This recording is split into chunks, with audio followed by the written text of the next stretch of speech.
ちを燃やせ怒りを燃やせ今がその時だ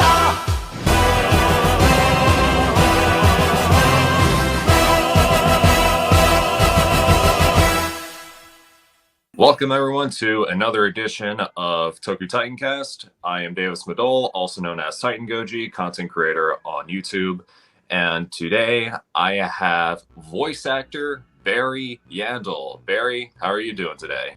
I am great. Moving a little slowly, but you're actually helping me to get my day started. So awesome. Glad to hear. Truly means a lot to hear that. For those who don't know, Barry Yandell is a voice actor who has appeared in a vast multitude of anime English dubs. I believe you have more than 100 voice credits to your name, and some of those roles include being the narrator from Initial D, Yoki from Full Metal Alchemist, William T. Spears from Black Butler, and Mori from Dragon Ball Z Kai. Tokusatsu fans or anime fans of this channel in particular may recognize Barry as the voice of Lord Wald from Attack on Titan, Zaruba from Garo's animated spin-offs, and Alexis Carib from SSSS.Gridman.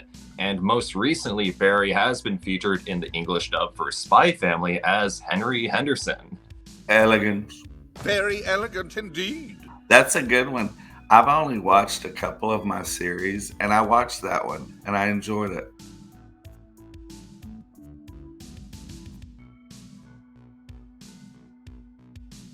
I always knew I wanted to be a voice actor. I mean, an actor, stage, film, whatever.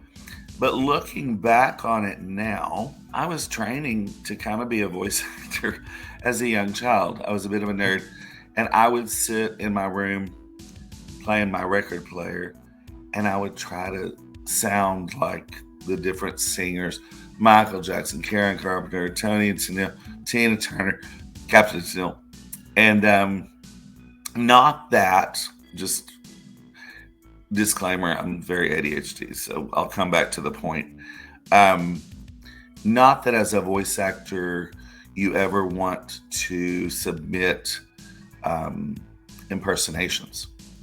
Now, if you're able to impersonate, that's a good sign that you have a good ear and a good understanding of your instrument. But I would try to do that. And then trying to be an actor, one day was my last day of school. I was teaching middle school theater about 23 years ago. I can't believe it's been that long. Wow. I was driving home, and the old Funimation, I can't get used to saying Crunchyroll. I say Crunchimation and Funny Roll, something you'd order at a sushi restaurant. But I got a call. Yes, we had cell phones back then, but we didn't have navigation. And a friend of mine from college was panicked, said, my agent got me an audition at this place called Funimation, and I knew you grew up in the area. I can't find it. Nobody will answer the phone. So no joke, I said, where are you? Meet me in the parking lot of Kentucky Fried Chicken. We did. The old Funimation used to be on 820 and Roof Snow in North Richmond Hills on a couple of floors of the Frost Bank building. I mean, really basic stuff. Not the empire it is now. And we were in the parking lot. We just didn't know it. And she finally got someone on the phone. She pulled up smiling and she said, they said it's okay that I'm late. They've had a cancellation. They'll still see me. I said, oh, that's great. Hey, what about me? Well, I really hadn't done any voice acting other than I did a thing for Terry Bradshaw's Ranch and a penguin for Neiman Marcus. And I was the voice of a roller coaster at Six Flags Over Texas called Runaway Mountain. It's in the dark. And if you stood in line several years ago, you heard me over and over again as Gator McGee saying, well, hello there, folks. I'm Gator McGee, and this is my mountain. So I said, hey, what about me? And she asked him, and they said, no. And I showed up anyway. And this is Texas, June, really hot. I presented my business card to the reception guy. He said, I wouldn't be able to help you. You'd have to talk to so-and-so. And I said, where is she? So you've heard of your big break. This is my big break. He said, as a matter of fact, here she comes now through those doors. So I was so nervous. I don't get nervous. When I audition for Broadway shows now, I have to work up nerves. But back then, it was a different story. And I went up to this lady and handed her my card and introduced myself. And she cut me off. She said, I know you. Well, I had just finished the run of a show that ran for 3 years. I did it for 8 months. That's how I got my equity card as a stage actor, called Forever Plaid. So we were kind of local celebrities. So I figured she knew me from that. And I said, Plaid? She goes, no, we used to compete against each other in college. I said, really? Different schools, but I got more comfortable. I said, really? Did you win or did I? She goes, probably you because you were so good. I said, well, thanks for the compliment. If you truly believe that, is there any way if you get a cancellation, I can be heard? She goes, oh, please. I know what you can do. You don't need a cancellation. Follow me. So she took me back into the room with all the wannabes, and my friend lit up and then looked confused, like, how did you get back here? So I don't remember much about that night. They read me for something. And then everybody in the voice acting industry is so nice. They're so wonderful at that studio. They're so welcoming. And I went home, and I think like a month or two later, I got another call, and then a month or two later, so I get called in for a guy that's wonderful. He's in LA now, named Christopher Bevins. You'll voice acting fans would recognize that name probably. Oh yeah. And he said, we're going to audition for this show that I've heard is horrible. I don't care. I'm proud of it. A little show called Dragon Ball GT. And I read for a character named Daltaki that turned Pan into a doll and stuff. And he was really complimentary. He was like, dude, that was great. Well, they had said that to me before. So I was like, thanks. He goes, you're going to be hearing from us. I was like, oh, okay. He said, but it won't be real soon. This isn't our number one project, so be patient. And I was thinking, whatever, what's for dinner, you know. Well, I ended up hearing from them. And this is before social media.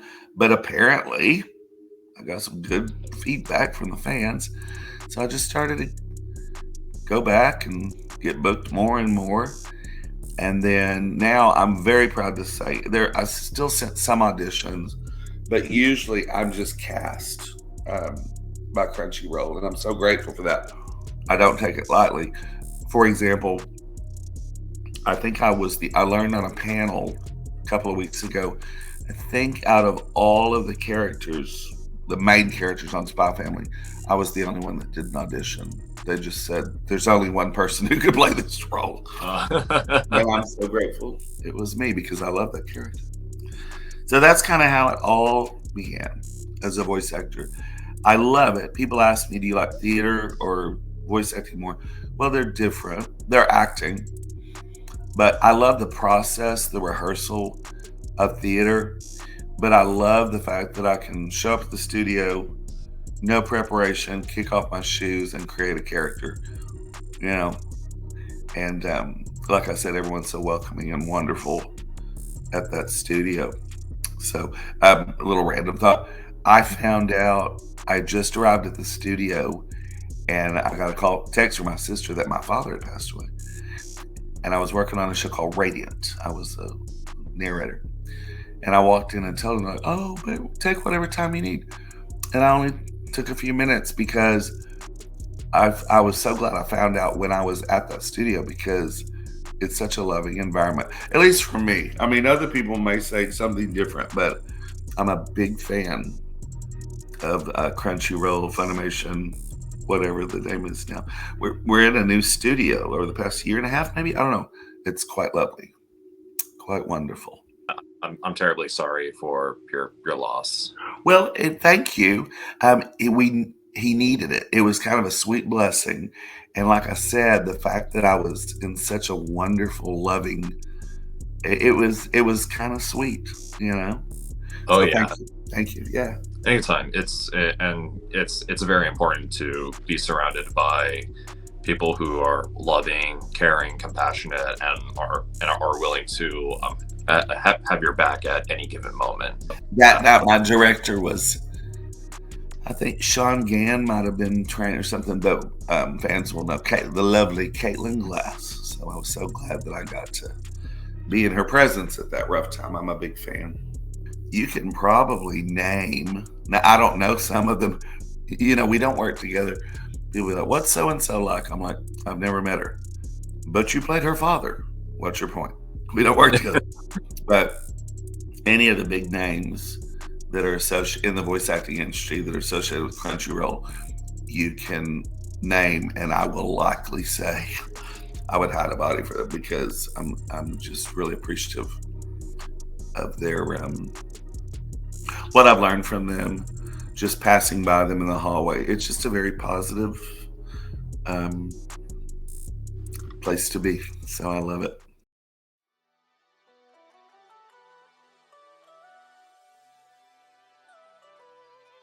I grew up watching old school cartoons, Warner Brothers and Popeye and stuff like that. I never even thought about the fact until I was older that there was a human behind that character. Daffy was Daffy. What do you mean, human? So I think my answer is no. I don't know that I was inspired. I was inspired by a lot of people in the theater and musically. But I can't think of anybody. Now, people have asked me before, what voice actors do you love? I will admit again, I am not familiar with a lot of anime. I've got a bromance going on with one of the big stars of anime. I adore, as a producer, as a director, as a voice actor, Christopher Sabat, Ian Sinclair, my agent, Wendy Powell, who you know as Envy on Full Metal Alchemist. Commercial. I will appear on Christmas Day in your city. If you're interested, contact powelltalent.com, POWELL talent.com, and book me and we can meet in person. As far as other voices in the industry, not necessarily voice acting, we lost her about a year ago. Sally Kellerman. While I did not see the original movie of MASH, she was Hot Lips Houlihan or whatever on the movie. She was also kind of famous. She was in a movie with Rodney Dangerfield, I think, called Back to School. She was mainly a commercial voice actress and had this underbite. I loved her voice. And I've always loved the edge, the kind of rough quality of Deborah Winger and Demi Moore. While I don't do it on purpose, I think that I was heavily inspired. I've met Daniel Radcliffe, but I've never seen a full Harry Potter. I know, but by Alan Rickman. You were talking about Gridman. They contacted me and asked me of my interest, availability. They sent me a clip of the 90s live action. They said, get ready, it's pretty cheesy. And they said, Tim Curry voiced the role. And while we're not looking for necessarily an impersonation of him, we would appreciate a nod to him. Well, when I got in the studio, I did not purposely impersonate him. It's just I embodied him. And so most people, and I take it as a compliment, say that I do sound quite a bit like Tim. And I take that as a compliment. What a nostalgic look that is, Gridman. I will defeat you and search for the next Darkener. I didn't do it on purpose. I was wanting to respectfully nod to him, but he just kind of took over, and that's what came out, and I'm very proud of it. I was actually going to ask you about that later on. Beat you to it, didn't I? I guess I'm really proud of that. And he's not in great health now, so prayers for Tim.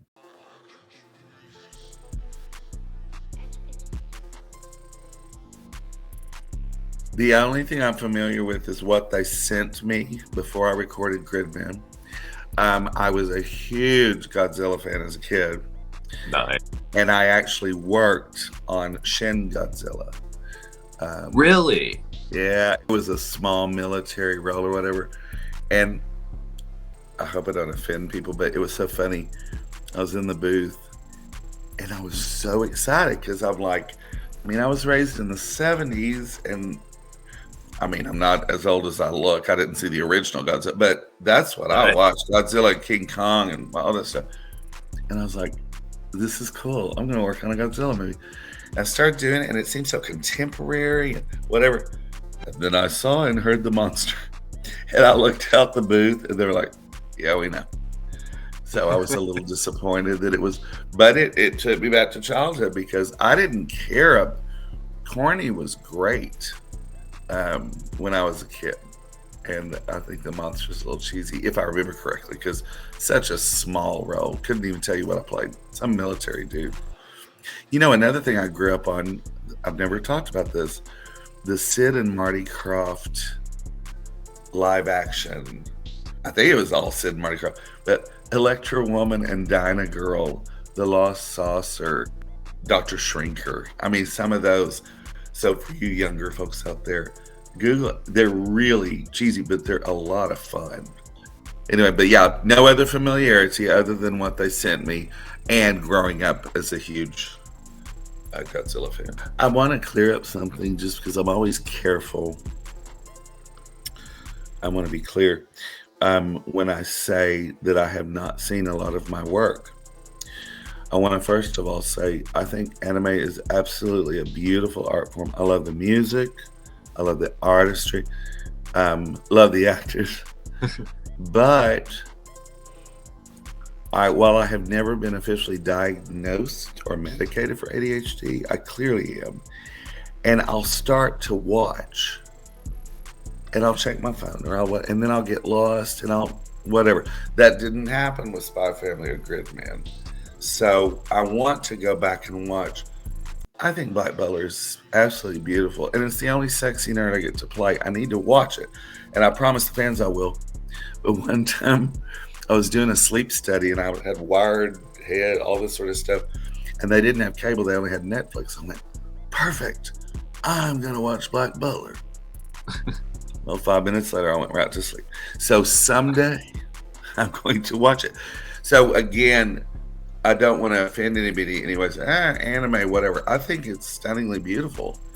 I think some of it might be over my head because I'm somewhat intelligent, but I think a lot of the fans are way more intelligent than I am and can appreciate it more than I do. But yeah, someday. And they've talked to me about directing, and I really want to direct because I really love that for stage. But Barry, you're going to have to start watching anime. I said, okay, I'm gonna try. So I'm on my way with Spy Family.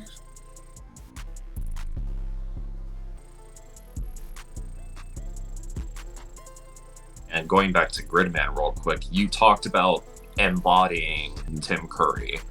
And not only that, each character that like you have performed, like they have their own distinct voice. Like none of your characters sound the same. That's a huge compliment. I thank you very much. I hear that quite often. One time I was at a con and we played my demo, which is way too long, by the way, if you're looking for an example of a demo. And I said, anybody want to share what you heard? And this girl said, it was cool the way all your voices sounded the same. And I was like, oh, that's the worst thing you can say. But the whole room came to my defense. Was like, are you crazy? No, they don't. I was like, thank you. That's a real compliment. And I try. Now, listen, I'm one person. I'll get happy birthday to the man of 1,000 voices. I don't have 1,000 voices. I probably have 9 or 12 that I tweak. Because in Bon Clay, you're going to hear a little Yoki. Henderson, you'll hear a little Bon Clay. Because I'm one person. But I really strive to create something totally new for the audience. And for me as well. I challenge myself. The exception was Tim. You know, I just think it was the right thing to do. I was listening through your demo on YouTube. I was thinking, wow, like I it's hard to believe that this is one person. Thank you. Seriously, thank you. And I need a new one.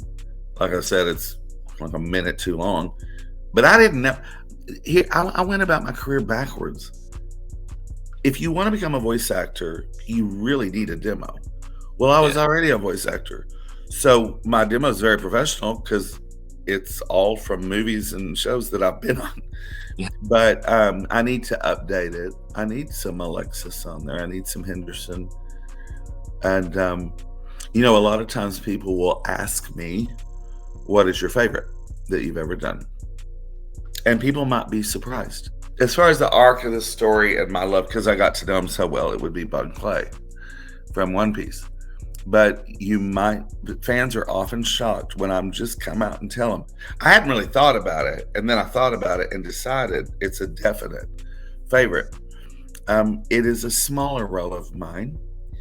It's from a little show called Soul Eater, and my little demon in Soul Eater is at the top of my favorite voices. I think it's unique.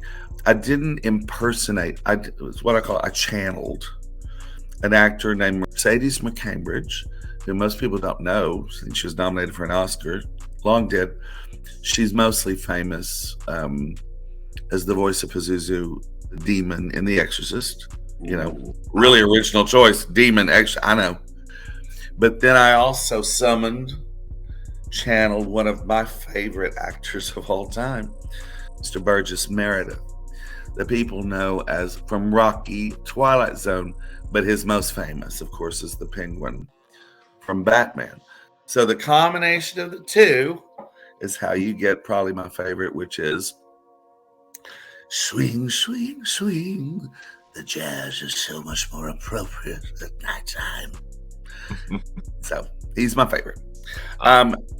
It's weird too, as far as acting. When I'm on stage, I'll live the character for 2 weeks before entering stage.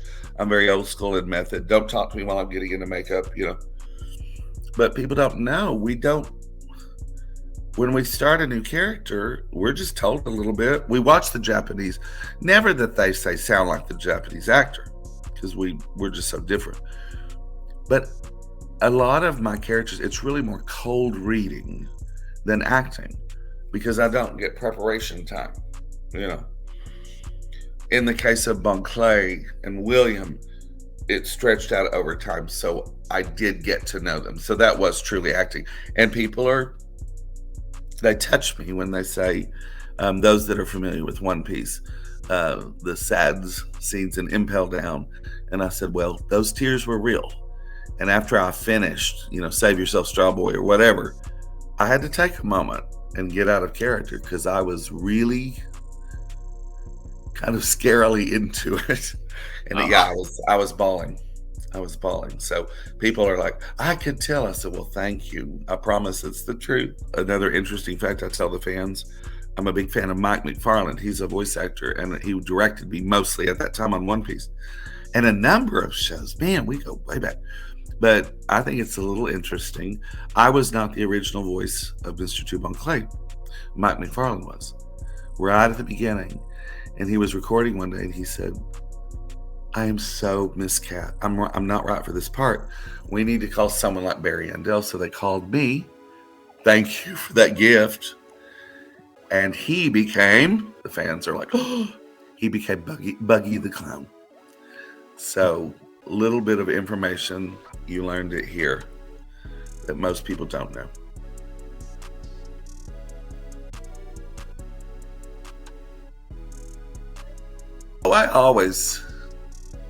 I'm my worst critic. People say, do you not watch anime because you don't like to hear your voice? I don't like to hear my natural Texas twang voice. I hate it. But I'm going to admit, I'm a cocky pig. I love listening to my character voices. Not a lot gives me more thrill. I guess meeting the fans does, but I'm a big fan of listening to it. But that's the way we grow. I try not to be overly critical, but certainly. I was watching Book of the Atlantic, something with William T. Spears. I was like, my accent totally, I can't believe they said, and I beat myself up. But my method is I look at the picture and listen to whatever the directors told me, and I just picture it. Whatever comes out. There's not a lot of planning. When I said I did Burgess and Mercedes, whatever, that was probably the most pre-planning I'd ever done. It's literally like, it's gross. I describe it like my characters are like a burp. Whatever comes out. And fortunately, about 98% of the time, thank you, the director's like, oh, that's great. Now, occasionally they might be like, hey, let's go a little bit lower in the voice or a little less nasal. They'll guide me. but it's usually just whatever comes out, comes out. And now, if you notice, assuming we do it in order, and we usually do the episodes in order, y'all might listen to it. Sometimes when the character's introduced, we get to know them better, and so the voice kind of alters a little bit later on in the season because we kind of grasp hold of who they really are. And I've noticed that in my work, just as we get to know them better. But I'll play a character on some character on that reincarnated by a slime. I don't even know who I played. I probably worked on it 10 minutes. I don't remember. I didn't put a lot of thought into it, but apparently it was fine. People be like, "You were on Tokyo Ghoul?" I'm like, okay. I just don't remember. It's been 23 or so years. Not that I have a lack of respect for any of them. I am so honored when I get to play Soldier 2. It's not quite as interesting. There's no real journey for Soldier 2 that there was for Bunk Clay. But anytime someone is wanting me to provide a voice, they're willing to pay me for it, whatever. Such an honor. It surprised me sometimes they even care. People walk into a restaurant, ask for my autograph. What do you charge? We're in a restaurant. I'm humbled that you even want it here,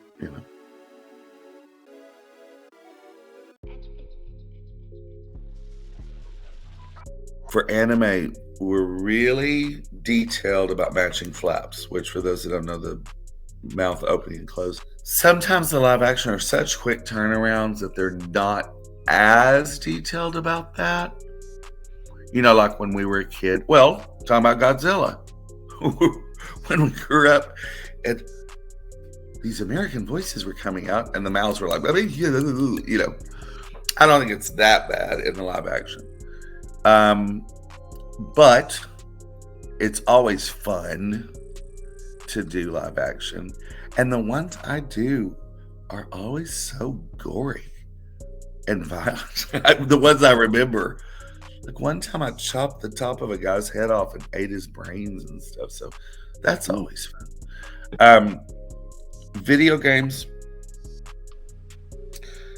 tend to be a little bit more yelling involved. Although I've done some shows. Did one called Hani Bado. I was a badminton coach. The guy never stopped yelling. And the director was like, I feel like we need to take a break for your voice. I said, my voice is fine. I know how to use it. I've just got this horrible headache. Does this guy ever not yell? My character Elder Mori from Dragon Ball Z Kai appeared in Kakarot. Is that what it was called? DBZ Kakarot. My latest game, which is a kind of spin-off of Borderlands, is called Tiny Tina's Wonderlands. And we did that during the pandemic, and I did that entirely from one of my best friend's closets. Didn't even go in the studio. Gearbox brought the setup. We set up in the closet a few times and completed Tiny Tina's Wonderlands, which I've never played any of them, but I know I would like them. Friends of mine love Tina and Borderlands. I was on all of the Borderlands, I think, except 3. And I shouldn't say this, but sometimes people say, yeah, I liked them all. 3 was my least favorite. I'm like, good. Because I wasn't on it. No, I want all work to be successful for my voice actor friends and producers, even if I'm not on it.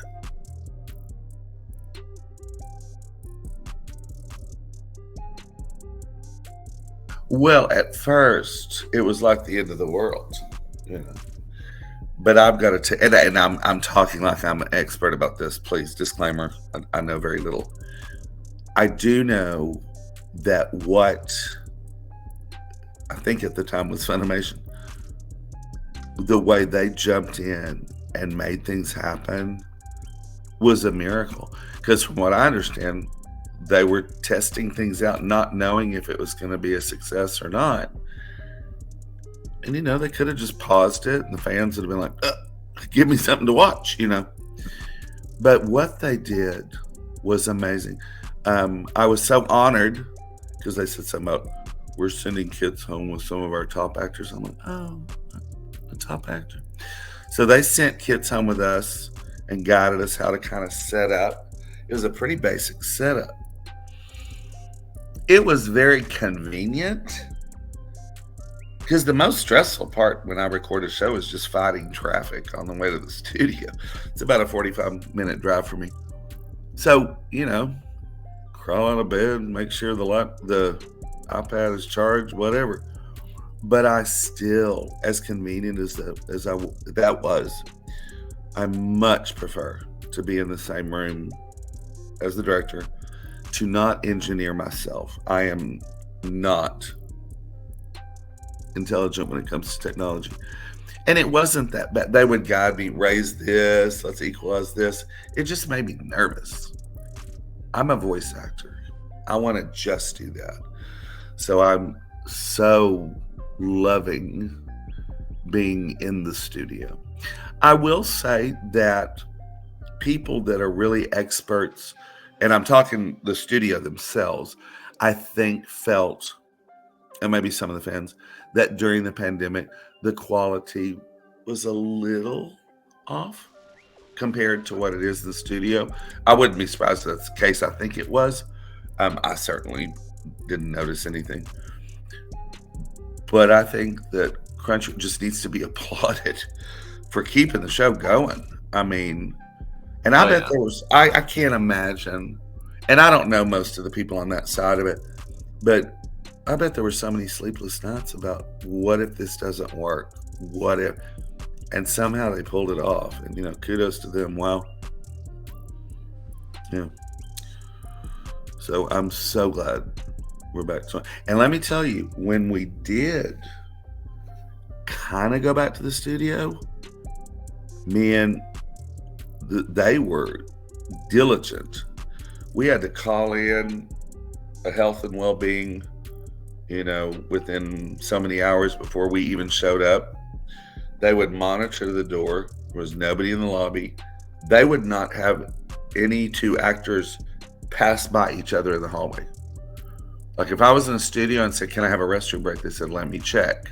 They'd make sure the hallways were clear. They would have little things, of course, masks, little things to put on the headset. In between every session, they would just disinfect the whole thing. They took it seriously. And it's only been in the last few months that we haven't had mask requirements or well checks before we walk in.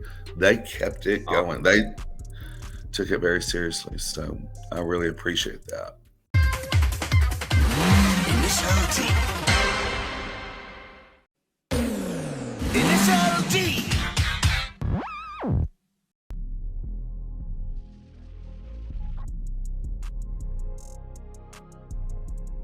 Recently, I watched Young Zia, an animated Chinese film. Thank you. I'm so glad you mentioned that. You must have read my mind.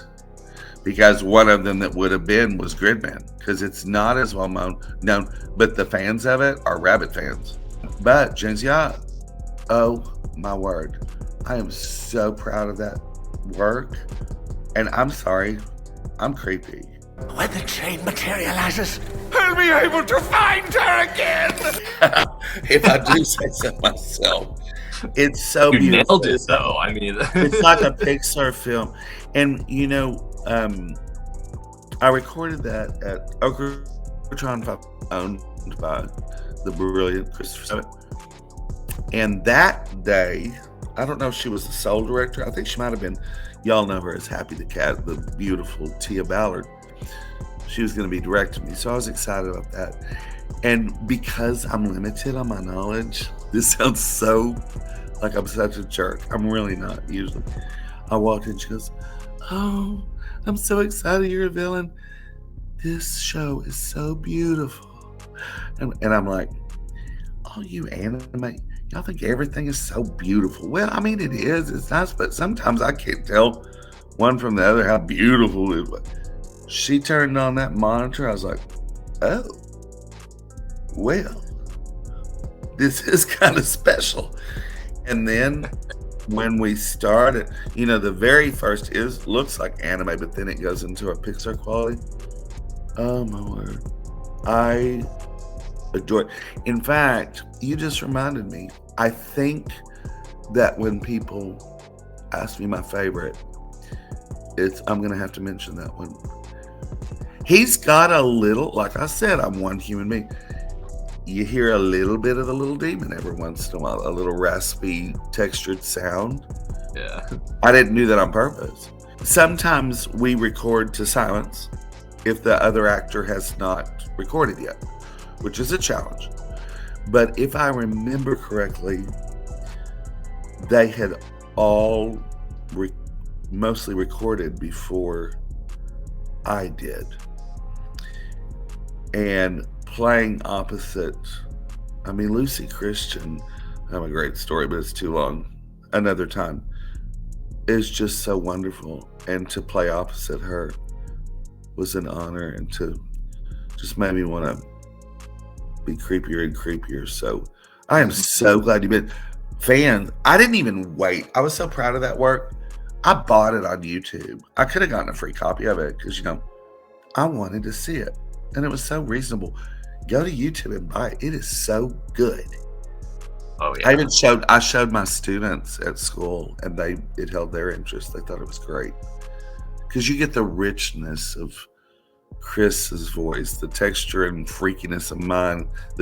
And then Morgan plays the nine-tailed fox or whatever, my love interest. I don't remember.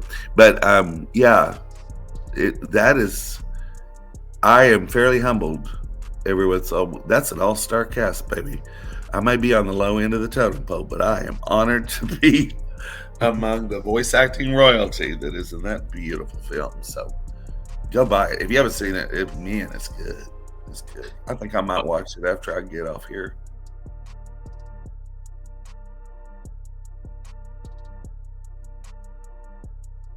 I think some people might say cockiness.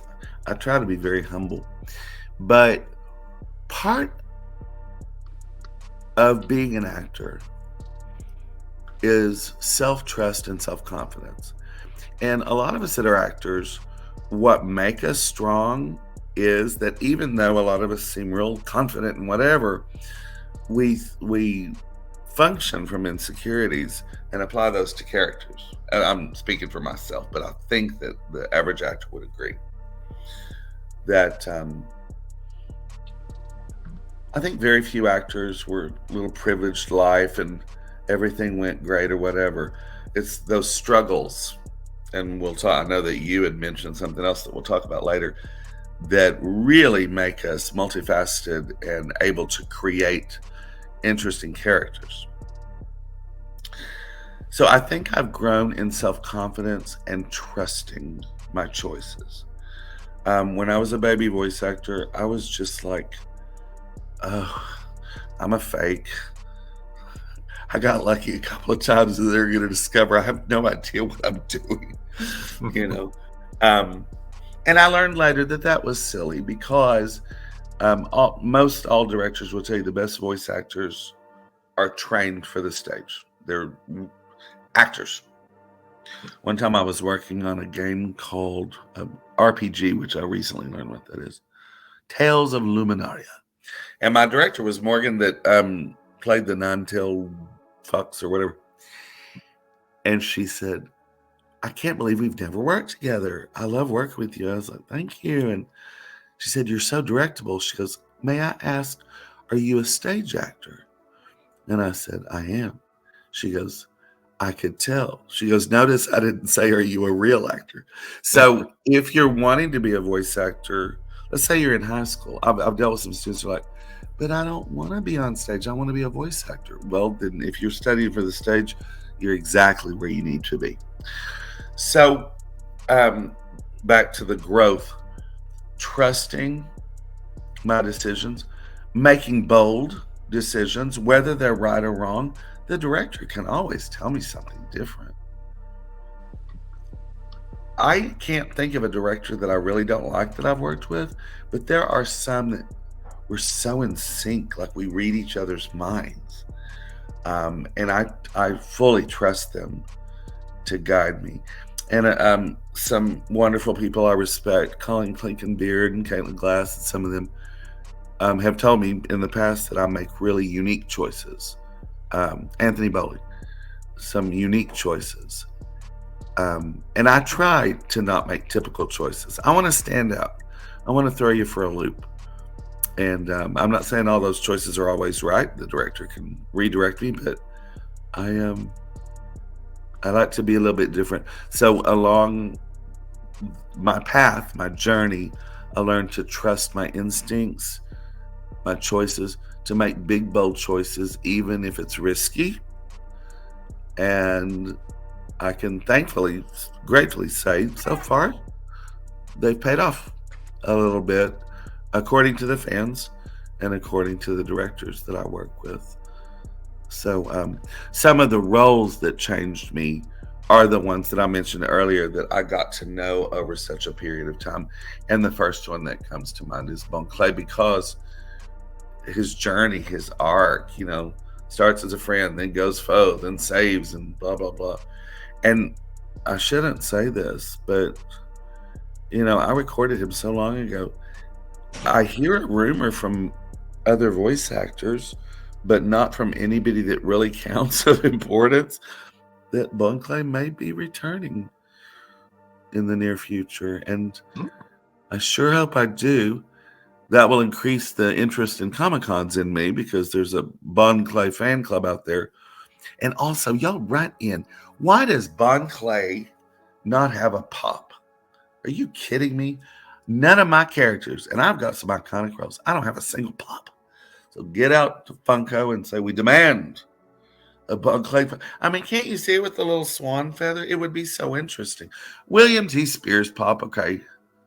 Glasses and a jacket. I get that. But Bon Clay would be the best pop. I think Little Demon would be too.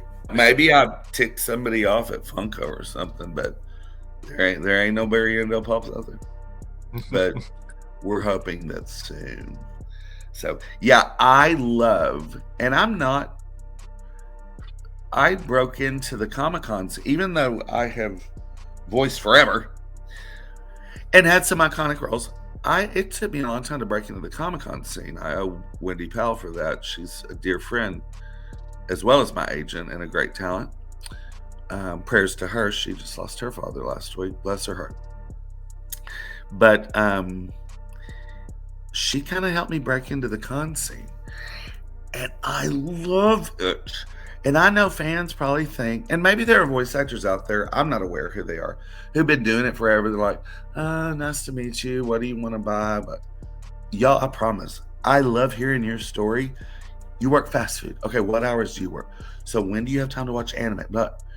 And I probably could make a lot more money in sales if I would shut up. But I want to talk to the guests. I want to get to know who you are.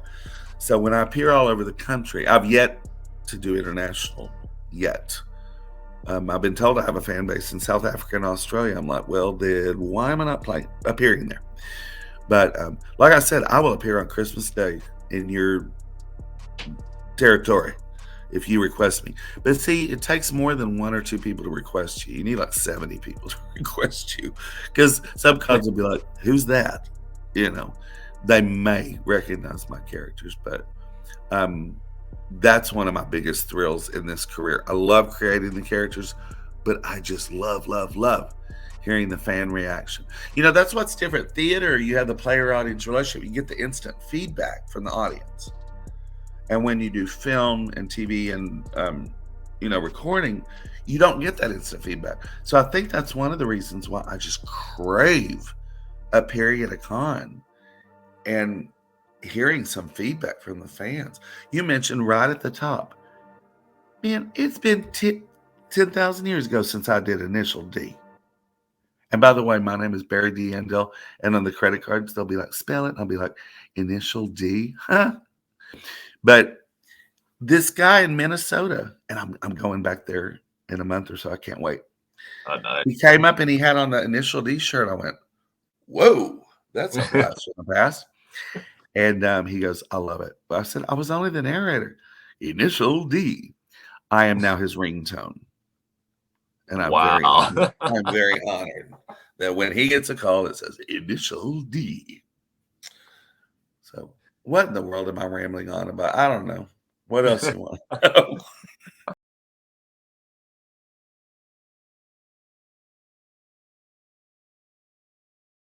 Aside from being a voice actor, you're also a major advocate for mental health, especially as seen in your appearances at these conventions. Mhm. And I just want to say that is very incredible of you, as a lot of people struggle with it. And knowing that there is someone like you who is willing to hold seminars and panels about dealing with such a thing is truly, truly admirable. I'm also curious as to what exactly led you to that path, if you don't mind me asking. I don't mind at all. You were saying several people struggle. Well, more people struggle than we know because there's such a stigma. So a lot of people struggle that refuse to talk about it, which is so understandable, you know. When I give my panel, which is called usually Darkness to Light, a voice actor battles mental illness, I'm going to be very honest. When I do my panels about auditioning and Q&A, oh, I can't wait. I love it. I dread it because, and you said it, and thank you for this, it is exposing myself in a very uncomfortable way, but I feel like it's worth it. After I give the panel, I feel so grateful and thankful that I did it. It's not pleasant, but I find that this is a generalization too.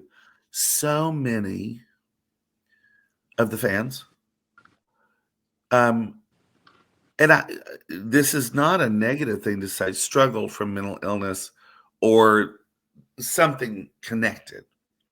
And I don't think that's because we're weird or because or whatever. I think it's because people that are fans of the art form and actors and what are artists. We're creative types, and we allow ourselves to be exposed to emotions and beauty and darkness more easily than the average person. So I think it makes us especially vulnerable. In the workshop, the people will be like, but you're like a successful voice actor. Why would you suffer from depression? Whenever I said, oh, number one, it doesn't pick and choose. Let me correct that. I think sometimes it does pick and choose those of us that are artists. Like I just mentioned, I think we might be more vulnerable to mental illness because we let ourselves experience highs and lows. And I mean, I don't know. It's hard to put into words, but just a quick recap because it was serious. We're not having a session on this, but in 2012, a number of things. I do think that the loss of my mom in 2007, I thought that I recovered more easily than I did. And I thought I was healthier than I was. I think I started chipping away. Long story short, I ended up just going to this darkness, which I would not wish on my worst enemy. And finally, after a while of struggling and just feeling out of control, was talking to my sister, and she said, do you think we need to check you in somewhere? We did for like 10 days into what ended up being like this day spa. It was pure luxury. Well, then I was out, and I knew I needed more help. There was an attempt and all this sort of stuff. So I went into this county hospital. Whoa, that's a different story. For 3.5 months. Wow. Serious.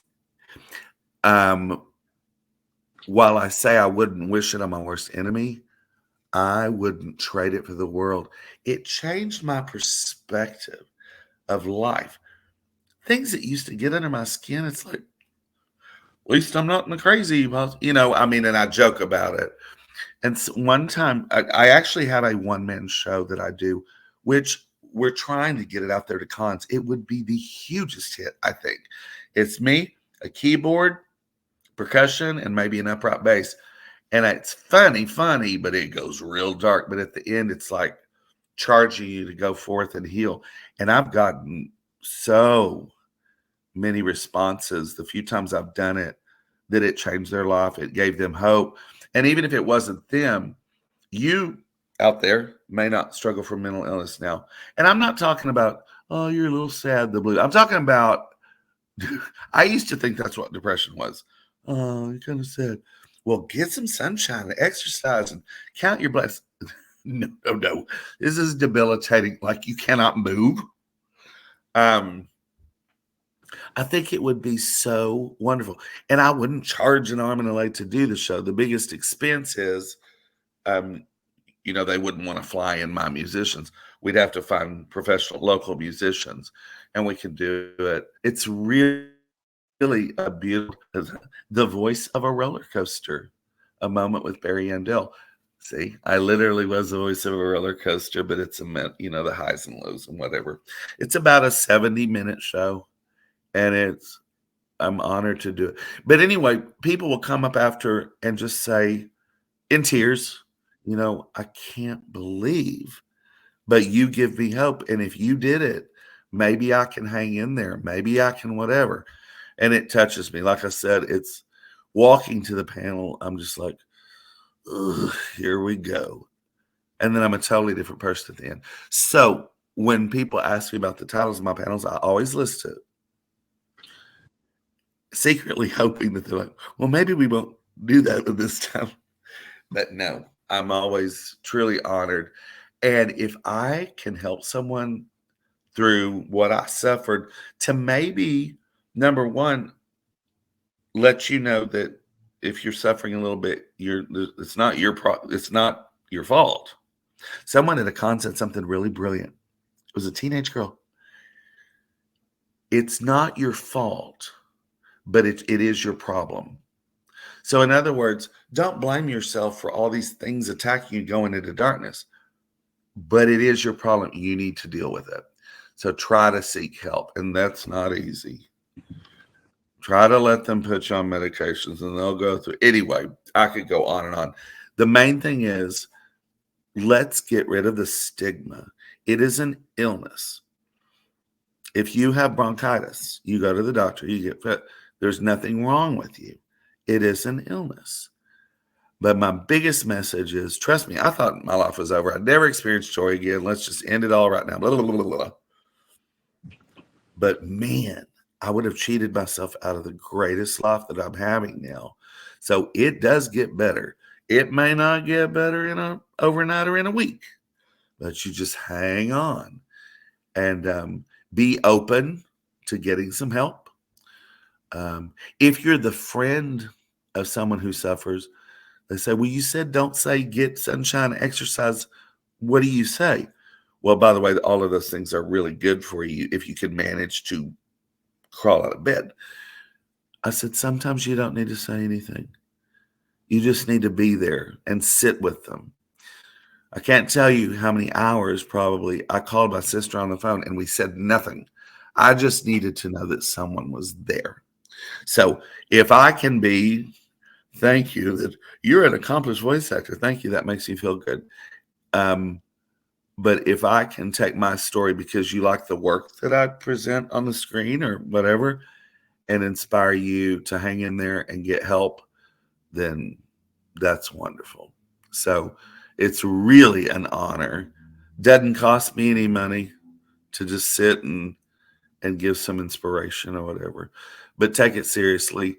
And I'm not going to close. We're not going to put at the bottom the suicide hotline or whatever, because I don't think anybody that's in that mindset really notices that stuff. But Right. just reach out and talk to somebody. Hopefully there's someone that you love and trust, but sometimes a voice is a voice. So just reach out and get rid of that stigma. There's nothing really wrong with you, but just like a regular cold. I mean, if you have heartburn, pop some antacids or whatever. If you're struggling with mental illness, find out how you need to deal with it. But you do need to deal with it. I love what she said. It's not your fault, but it's your problem. Yeah. Thank you so much for such a tremendously in-depth and very insightful answer to that question. I'm sure like a lot of people will truly benefit hearing your perspective on the matter. I hope so. I was going to tell you, the year to the day before I premiered my one-man show, I was sitting in a hotel lobby with some acquaintances, and not to make light of mental illness, but sometimes it's easier to laugh than to cry. And I turned to her in the group and I said, "Oh yeah, that's right. That was when I was kind of cuckoo in the middle." And this girl goes, "Don't say that." And I went, "What? Oh, I'm sorry. What?" She goes, "You just don't want to advertise that you had mental." And I said, "Okay, why not?" And I stood up and I said, "Guess what?" I mean, I don't go up to strangers on the street and say, "I went crazy." But I said, that's the whole problem, is that there's this stigma and we're embarrassed. I said, if I'd had cancer and was healed, I'd be your hero. If I was in a biking accident and I was paralyzed and I began to walk, oh, you're amazing. But because I battle mental illness, and I can understand maybe some people are a little spooked by that, but if me surviving mental illness makes you not want to be my friend, guess what? Bye. I don't need you. Oh shit. But that is an important topic, and thank you for allowing me to address it. It's always an honor. It's very important.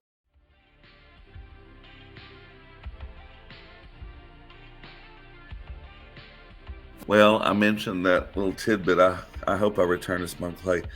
It's strange. I did work a little bit. I don't know that I'll be recurring on a show called Natsume's Book of Friends, List of Friends, something like that. I did a little bit on, was it Mob Psycho? Something like that. I was a weatherman. As of now, I don't know. I do know that in the next, I'm back in the classroom. I teach privately, but I also teach middle school theater. And I think I could retire at the end of next year. I don't know that I will. But I'm going to set myself a goal to redo my demo properly. I've got some people that are interested in kind of promoting my career in the LA market, maybe Atlanta as well. Want to tackle a couple of Broadway auditions. And then I've been saying this past several years, and I'm finally going to do it within the next 2 or 3 years. Hit up pilot season in LA because I love being a voice actor, but I need to be making you laugh on screen in a fabulous sitcom. And you can say you heard it here. Because I really, especially after the battle, I really set myself, I put it out there in the universe. It tends to happen. So I don't think it's if, I think it's when it's going to happen. It may not be for 15 or 20 years right before I head to the nursing home, but I see some really great things in my future. Plus the fact that I do adult trips around the world, just some random adults. And in June, I'll be in New York for a few days and then headed to Italy. And I'll be back to New York. I think next year we're going to do Greece. So if you're interested, follow me on Instagram and let me know if you're interested. Maybe you can join me in some fabulous foreign country or New York. It's just my name, Barry Yandell.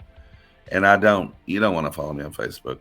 I get all political and stuff. But on Instagram, it's about voice acting, sushi, Broadway, massage, pedicures, and travel. Nothing, too controversial.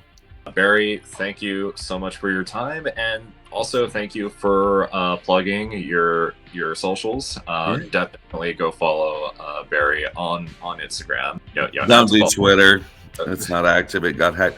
By the way, I think I told you before that my middle name, my initial D, is Davis. Oh. Is my mom's middle name. Barry Davis, Yandell. Yep. Oh, that's awesome. We'll close with the two Davises. Thank you all so much for tuning in to another edition of TokuTitanCast. Once again, I am Davis Madole, also known as Titan Goji. And if you like what you've seen or heard, then feel free to like, comment, share, subscribe, all that good stuff. And if you'd like, you can support the channel on Patreon. So with that being said, take it easy, y'all.